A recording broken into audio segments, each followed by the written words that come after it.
Mr. Gonzalez. My name's Shannon. I'm going to be your nurse today. Hi. Can I see your bracelet? And your name and date of birth? Sean Gonzalez, 11/16/1998. Great. I'm just going to wash my hands and then I'll tell you about the medication I have for you today.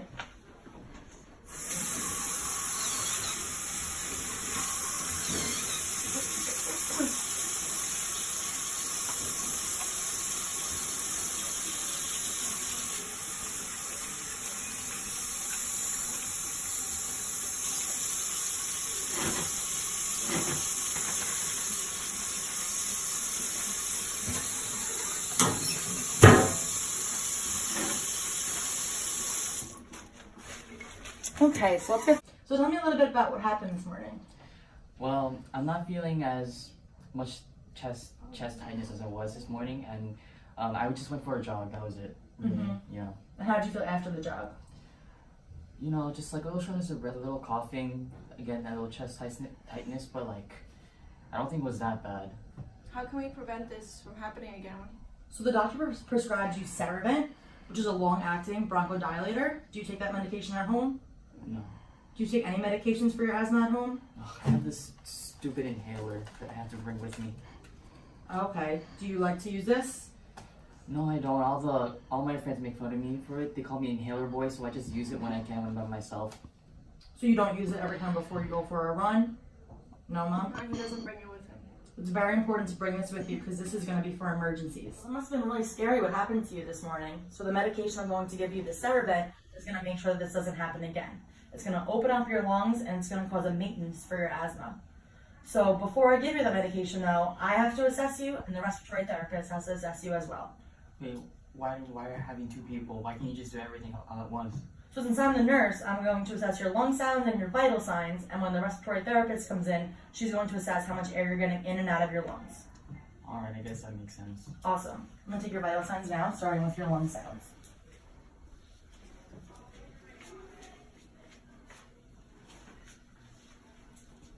Just breathe one deep breath for me.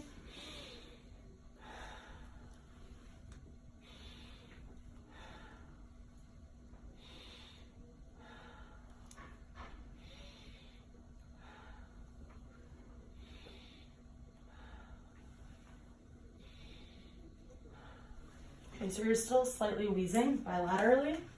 I'm going to take your temperature.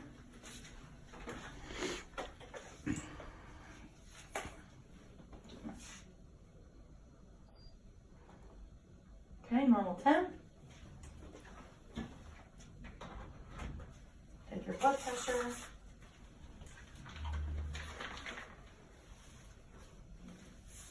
That's it.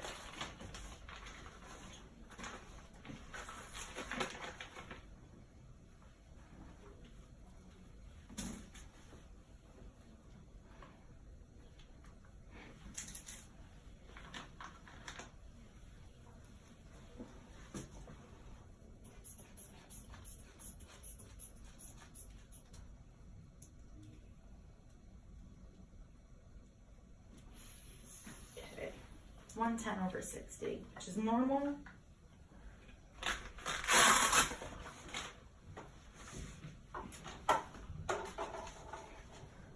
Okay, I'm going to pulse oximeter.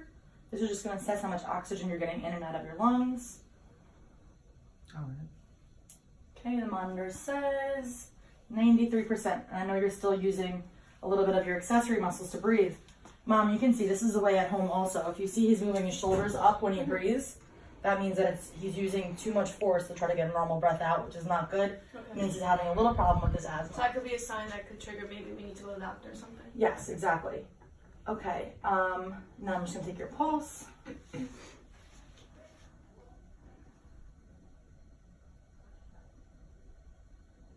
Okay, 72. And your respirations are a little fast, so you're breathing a little bit fast because I feel like you're having a little bit of trouble still, right? I mean, I guess, but it's not as bad as this morning. I don't see what the big deal is. Okay, yeah, I understand that you're frustrated. So the respiratory therapist will be in soon, okay? Alright. Hi, Mr. Gonzalez. Hi. My name is Alexandra. I'm a respiratory therapist. I'm just going to be teaching you how to do a pulmonary function test, okay? Alright. Can I just have your name and date of birth? Sean Gonzalez, 11/16/1998. Okay, good. Just going to wash my hands before I get started.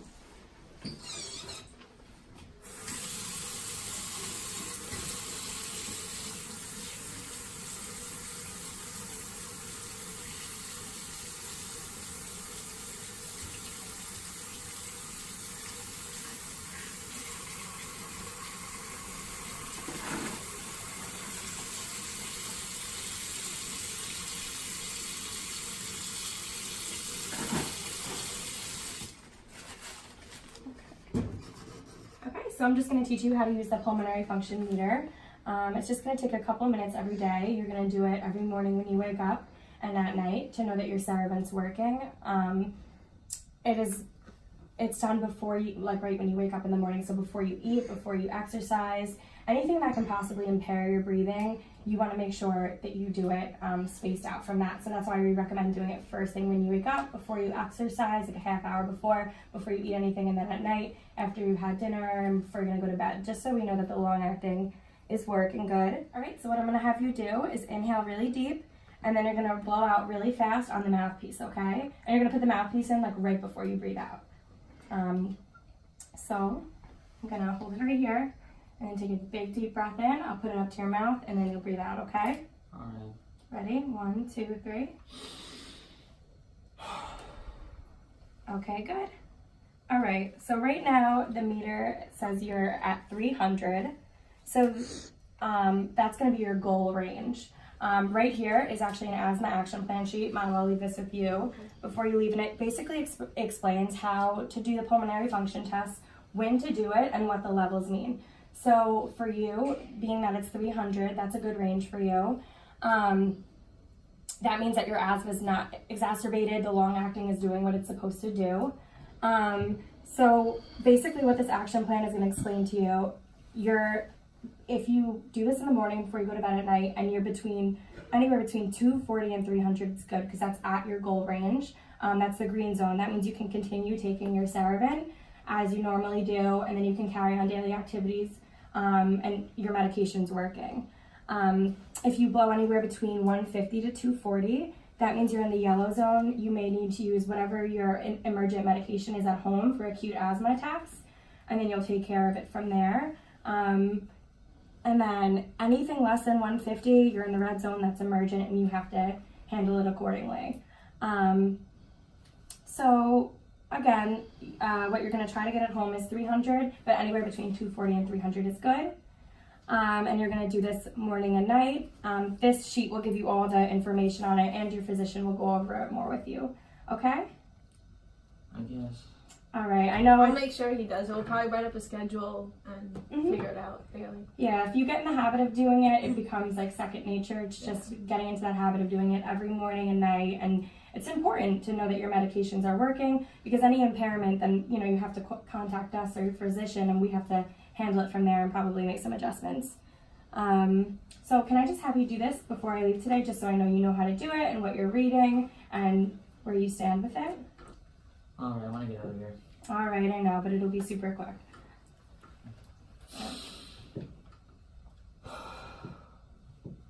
Okay, and do you guys know how to read this? Yeah, so it says 300, which means he's in a good range. Yes. Okay, good. All right. Right.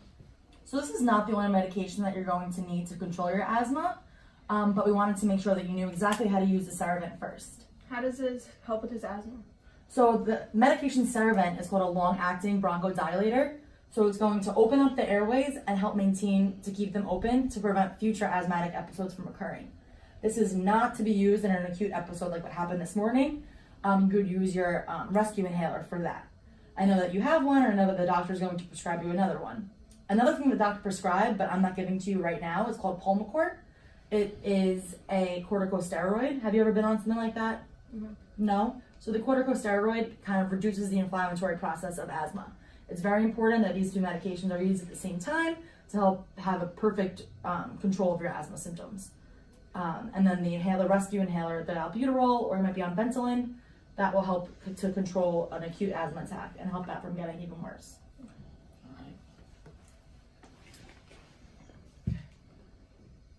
Right. Does this medication have any side effects? Well, with all medication, there is a potential for side effects and adverse reaction. The most common side effect from Serevent is headaches, heart palpitations, a fast heart rate, diarrhea, and muscle cramps should all be reported to your doctor. Something that's very important is asthma-related death occurring due to using your Serevent in a rescue situation instead of your rescue inhaler. That's pretty scary. Yeah, it is very scary, but that's why your respiratory therapist and I really need to make sure that you understand the importance of using the Serevent along with all the other medications the doctor's prescribing to you. The Okay. understanding of the medication is definitely very important. Mm-hmm. So I'm going to scan your medication now, and then I'll show you how to use the Serevent, okay? All right, so I'm just scanning your Serevent, and for this, you're gonna take one inhalation in the morning and one inhalation in the night. Can I just have your bracelet? You and your name and date of birth. Sean Gonzalez, 11/60/1998. Awesome, now I can give you your medication. So for this, it's important that before each dose, you click back this little lever right here. You're gonna breathe out as much as you can, you let all of the air out, and then you're gonna stick this to your mouth, take a deep breath in, hold it for a second, and then let it out. After that, you can breathe normally, just remember to rinse out with water, it'll all be good, okay? Hold it level before you take it in. All right, so I'm gonna click this back, take a deep breath out, and nice deep breath in. Hold the medication for a second, and now you can breathe normally. All right, now rinse out with water. That wasn't so bad, was it? No, I guess not. All right, good. I'm really happy with that. You think you can do this at home? Yep, we're definitely gonna make a schedule and set it up. Awesome. All right, I'll be back in a little bit to give you the rest of your medication. Until then, sit tight, all right? Hey, before I leave, I just have a quick question. Okay. Okay, so I'm Asian, and part of the Asian household is that they don't believe in medications. Well, my mom is on board with it, but like, you know, the older traditional people, like my grandmother, for example, she doesn't like medication. She would always push for herbal supplements. So is there any herbal alternative for this? There's no herbal alternative to long-acting bronchodilators, so unfortunately, this medication is the only thing that will help with your asthma condition. If you want, I can go to the office and get some literature on it to show your grandmother so you can show her that this is important to you and this medication is something that you have to take daily to control your asthma. Okay? All right, thank you.